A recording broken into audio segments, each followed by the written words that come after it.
Hi, everyone. We're diving into a pretty deep one today. This is All Things Are Full of Gods, The Mysteries of Mind and Life by David Bentley Hart, the great David Bentley Hart. I'm a big fan of his. If you've watched my channel for any length of time, you've probably picked up on that. This is his newest book. It just came out a month or two ago as I record this in late 2024. It's from Yale Press. I'm going to take you through as best I can. I'm going to take you through my thoughts on this by summarizing the main idea, talking about the readability or the research behind it, the readability of its style, and then just my reactions as a whole. So let's jump into this heady, dense, serious book. So All Things Are Full of Gods is David Bentley Hart talking about consciousness. I mean, in one sentence, that's what this book is about. It's like charging headlong right into the thorniest, probably most intense philosophical, ontological debate of arguably of our kind of cultural moment. At least for like serious scholars, scientists, and philosophers and theologians, the mystery of consciousness is what some honest thinkers call the hard problem of existence.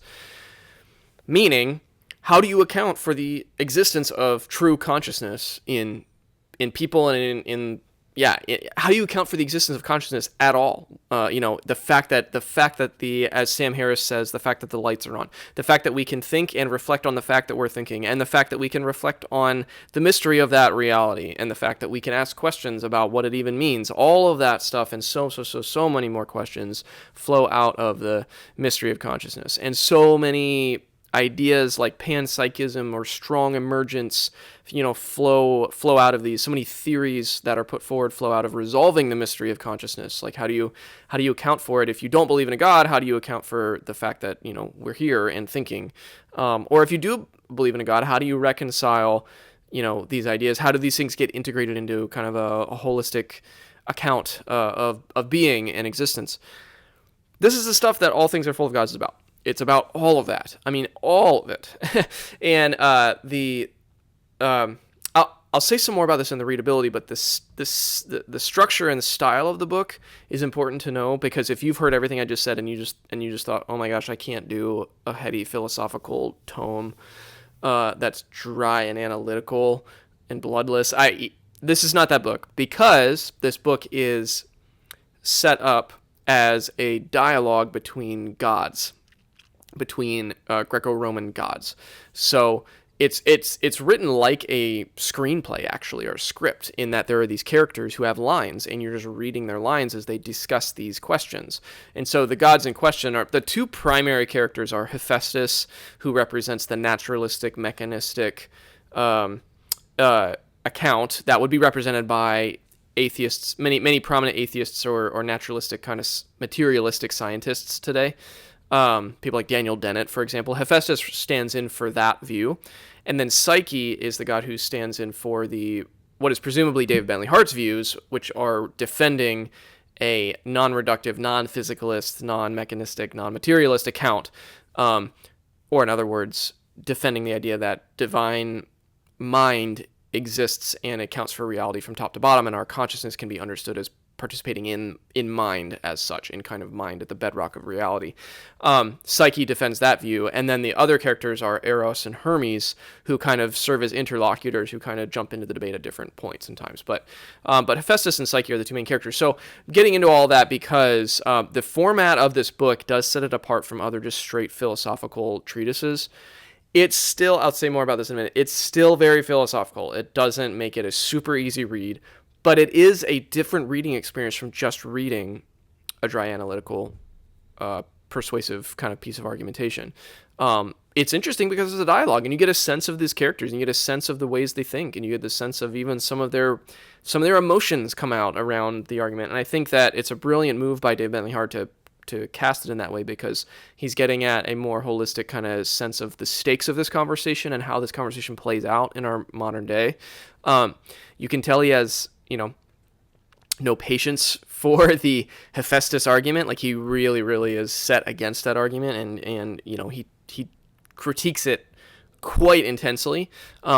but he gives it a fair shake. He lets it stand for itself on its own 2 feet and its best merits, and he does not leave any stone unturned. I mean, this is a wide-ranging. This is almost 500 pages. It's a wide-ranging exploration of all the objections that come up and all the questions that I know of that can come up around this raging debate and discussion around just who we are as people and what is creation and what is our place in it. And the grand mysteries that start to show up if you really slow down and honestly think and reflect about the fact that we can think at all. This is a book that's about all of that. So you might know at this point in the review you might already know whether or not you actually want to read this book or spend some time with it. But let me take you through some of my other kind of review formats here. The research behind this. I'll talk about the research. So, I mean, the primary research here, it actually is quite well footnoted, even though it is this fictional dialogue kind of script screenplay format. It's actually very seriously researched. And, I mean, I think David Bentley Hart is one of the most brilliant minds and brilliant writers of our time. So, I'm of course going to kind of assume he did his homework because I've already come to think this highly of him as a thinker and as a philosopher and as a writer. But I was still impressed by a few things when it comes to the research in this book. Primarily, I was really impressed at how well he represents the Hephaestus, the foil. Hephaestus is kind of the foil in the argument. How well he represents that naturalistic view. I mean, he steelmans it. This is not a straw man, fallacious kind of approach to making this argument. He really relies on the best representations of certain views and certain questions, even if he finds their answers ridiculous. But if David Bentley Hart finds their answers ridiculous and to be major leaps in logic, he does a great job at representing it, I think, very fairly and very well. I mean, Hephaestus makes very strong arguments, and he responds very forcefully to some of the arguments that Psyche makes, and he responds in ways that are, as you read it, you think, wow, this is a really good point. And it's footnoted to, whether it's someone like Daniel Dennett or others, it's footnoted to these sources that you just get the sense that David Bentley Hart has really immersed himself so deeply in the literature that he can represent lots of different views and permutations of arguments, I think, very well. And so I was really impressed by the heft he brought to kind of the view he's critiquing or responding to in particular. And of course, I mean, he's so well read in Eastern philosophy, like Vedantic philosophy. He brings all of that into. So I mean, this is a very well researched project. It's up there with the work that's behind all the other stuff that I've read from him. So it's so impressive in its range and in its just acumen and its ability to represent lots of different views. But this does get to the readability of it, and this is probably going to be something that if you're watching this video and you know David Bentley Hart at all and you are interested in this general topic, you're probably going to be wondering how readable this book is. And I am not sure how to categorize the readability of this, to be honest with you. On the one hand, the format goes a long way towards making it more readable. Like I've already talked about, the fact that it's a script, the fact that there are characters, the fact that there are humorous barbs between them, the fact that there's personality in them. That goes a long way towards making what could otherwise be an extraordinarily dry book much more interesting and readable. But it is still heady. Man, oh man, it is still heady. And I'm a pretty fast reader, and this took me a while to get through. This probably took me a solid month to work my way through, probably because I was really trying to understand and grasp the various arguments, and I'm still not sure I did. But I can't in good conscience say this is like a super readable book and it's super accessible. And so I have recommended it to some people who I know are readers and who particularly are really interested in the problem of consciousness. And like, if you're someone if you've read at all deeply on the problem of consciousness, then definitely you can read this for sure. If you are not, introduced to those debates and those arguments, I don't know that I would recommend diving headfirst into this one, to be honest, because it gets pretty head spinning. And one other thing I want to say just about the structure of the book, and this fits under the readability category. The screenplay, the script as such, is structured in days. So there's 6 days in the book, essentially 6 units of the book, 6 chapters, you could say. And there are kind of general themes to each day, which also helps. It gives you kind of these arcs within the movements. And a lot of much of the more pages on the book are built towards responding to Hephaestus's claims. He's arguing for this naturalistic view and why he finds it compelling, and each day kind of is themed around certain responses from Psyche and Eros in particular to like tearing down or responding to or critiquing to Hephaestus's ideas. So the more than half the book is devoted to that, and then in the second kind of day 4, day 5, it turns towards the more constructive project. And so there are these different movements within the book that also help you kind of get your handles on where you're at and where it's going, and so that helps. But those are some thoughts on the readability. It's heady. Yeah, it's deep. It's heady. It's immersed in the literature. It is a screenplay. It is a script, but that doesn't make it the most readable thing.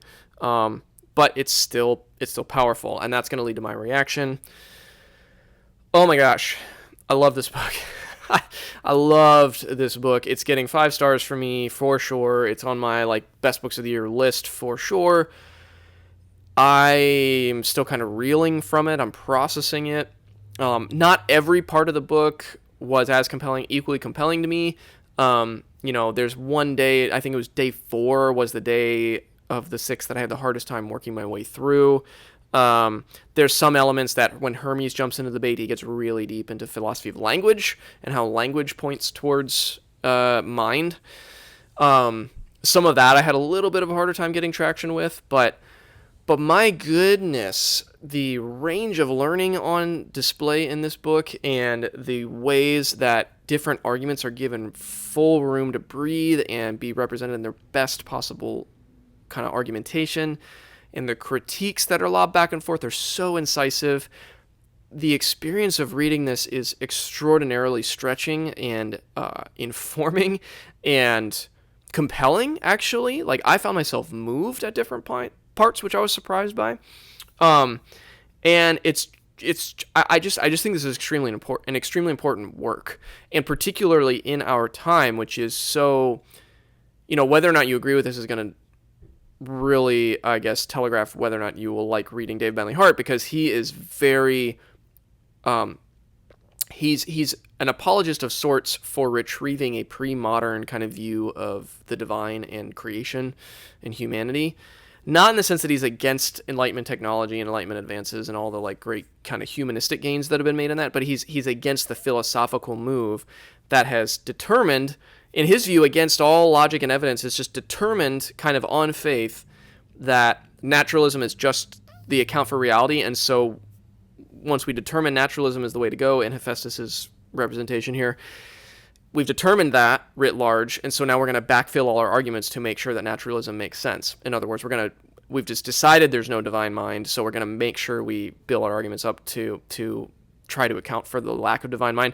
I mean, that's a lot of the theme of this book, is running around all the different ways people, in his view, try to do that, like especially in our current day. And he really takes them to task, and I gotta say, he makes amazingly compelling points as to why these rigorous naturalistic accounts for reality don't account for the mysteries that we encounter in our existence. They just don't. And I agree with him. Like his discussion of intention, for philosophical intention as a piece of consciousness. His account for that makes so much more sense than the rationalistic, naturalistic, mechanistic one does. And those kinds of dominoes fall over and over and over again, in my view, as you read this book. And the end result is, one of the big picture takeaways I got from this is that the modernist post-Enlightenment, especially atheistic, naturalistic accounting of things, makes major logical leaps. It just does. And there's kind of no getting around that philosophically if you really honestly dig into the roots of these ways of thinking. And that the naturalistic view makes leaps that are arguably bigger leaps than the theistic or the view that is pro the divine being behind creation. There are, this might be shocking if you're an atheist or watching this or whatever, but there are, in DBH's account, and I'm in agreement with him, there are leaps on both sides, supposedly, but when you see it more rightly, and especially in DBH's kind of retrieval project, when you see it more in light of the pre-modernist, pre-Enlightenment way of accounting for creation and consciousness in the world, the leaps on the naturalistic side seem really, really wide and shockingly shockingly non-rational, actually, which is one of the big kind of takeaways that I had from this book. So man, oh man, I'm going to probably reel myself in here. I'm going to end this review in a minute, and I'm just going to say that, if you like David Bentley Hart already, you're going to love this book. I came in liking him. This is really up there with one of my favorite books from him, to be honest. I love a lot The Experience of God, and I love The Beauty of the Infinite. But this one is vying for up at the top of the list at this point. I need to let it process some more. So if you're in that camp, you're going to love this. Maybe you've already read it, you already picked it up. If you've not been introduced to DBH yet, but you are a philosophical reader, then read this book, pick this up. This would be a great way to get into his work, I think. You get a good sense of who he is and, how he argues.